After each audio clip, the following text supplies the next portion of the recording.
Film breed एक विज्ञान आधारित हॉरर थ्रिलर है जिसमें एक खतरनाक वैज्ञानिक प्रयोग और उससे उत्पन्न होने वाली आपदाओं का वर्णन किया गया है।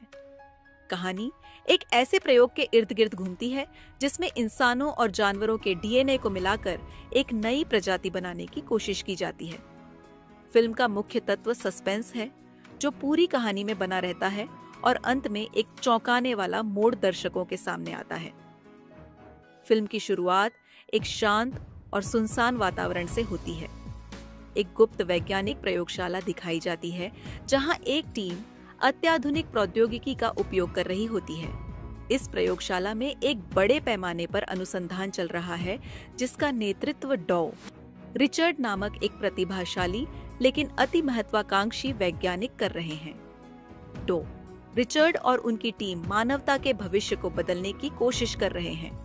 उनका विचार यह है कि इंसानों और जानवरों के सर्वोत्तम गुणों को मिलाकर एक ऐसी प्रजाति बनाई जा सके जो शारीरिक रूप से ताकतवर, बौद्धिक रूप से विकसित और बीमारियों से मुक्त हो।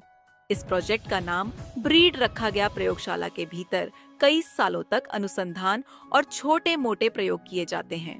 प्रारंभिक परीक्षणों के सकारात्मक परिणाम आने के बाद टीम एक अंतिम और निर्णायक प्रयोग के लिए तैयार होती है।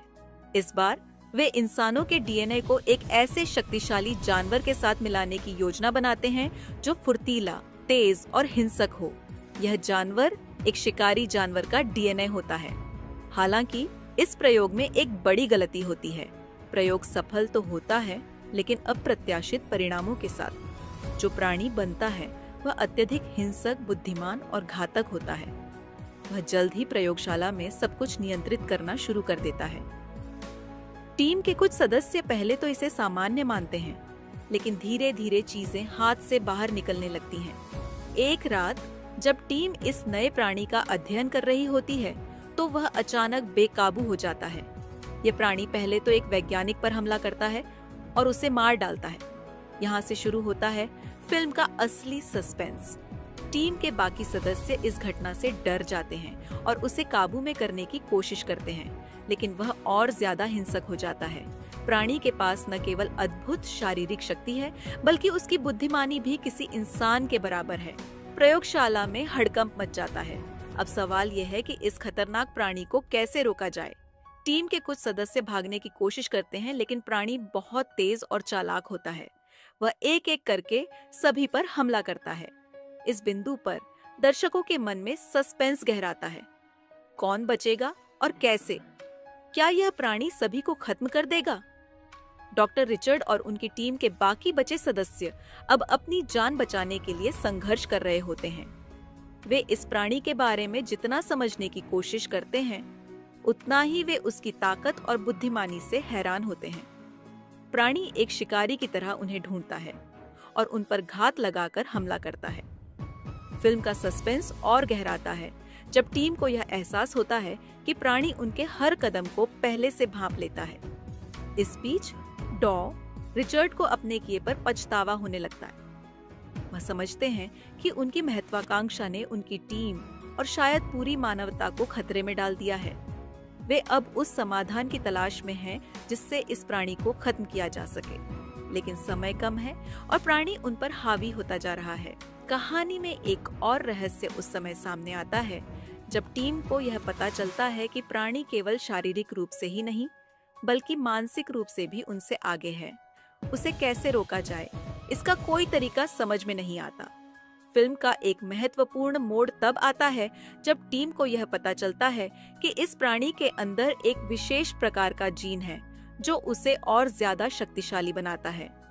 डॉ रिचर्ड यह महसूस करते हैं कि यह प्रयोग पूरी तरह से गलत दिशा में चला गया है और अगर इस प्राणी को तुरंत रोका नहीं गया तो यह पूरी मानव जाति के लिए खतरा बन सकता है। लेकिन अब सवाल यह उठता है कि क्या इसे रोकना संभव भी है या नहीं। अब तक कहानी इस मोड़ पर पहुंच चुकी होती है कि दर्शक भी सांस रोककर यह देख रहे होते हैं कि टीम का कोई सदस्य बचेगा या नहीं। डॉ रिचर्ड और उनकी टीम अब केवल अपनी जान बचाने के लिए भाग रहे होते हैं। वे यह जान चुके होते हैं कि इस प्राणी के खिलाफ उनकी कोई योजना काम नहीं कर रही। प्राणी का आतंक और ज्यादा बढ़ता जाता है और एक एक करके टीम के सदस्य मारे जाते हैं। यहाँ सस्पेंस अपने चरम पर होता है।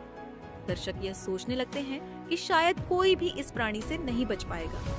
कहानी के अंतिम हिस्से में केवल डॉ, रिचर्ड और एक अन्य वैज्ञानिक जीवित बचे होते हैं। वे एक आखिरी बार इस प्राणी से लड़ने की योजना बनाते हैं।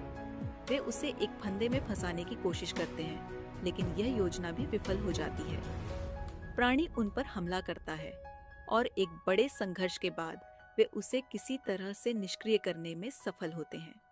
हालांकि यहाँ एक और बड़ा मोड़ आता है। डो, रिचर्ड को यह एहसास होता है कि यह केवल एक प्रोटोटाइप था और इस तरह के और भी कई प्राणी बनाए जा सकते हैं।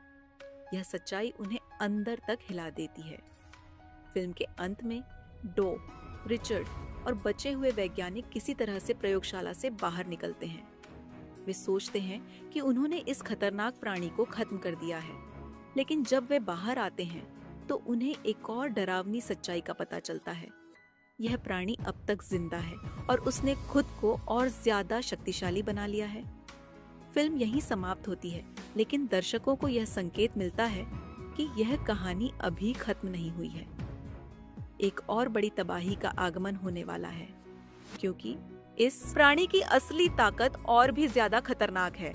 कुछ ऐसा एक्सपेरिमेंट के कारण कोरोना वायरस का निर्माण हुआ था। अगर वैज्ञानिक आने वाले समय में ऐसा ही नेचर के साथ छेड़छाड़ करते रहे, आने वाला समय बहुत भयानक होगा। ब्रीडर्स एक हॉरर और सस्पेंस से भरी फिल्म है जो दर्शकों को अंत तक बांधे रखती है। फिल्म में वैज्ञानिक महत्वाकांक्षा, इंसानी भूल और प्रकृति के साथ छेड़छाड़ के खतरनाक परिणामों को प्रभावी तरीके से दिखाया गया है। सस्पेंस और रहस्य के साथ फिल्म का अंत इस बात की ओर इशारा करता है कि भविष्य में और भी भयानक घटनाएं हो सकती हैं।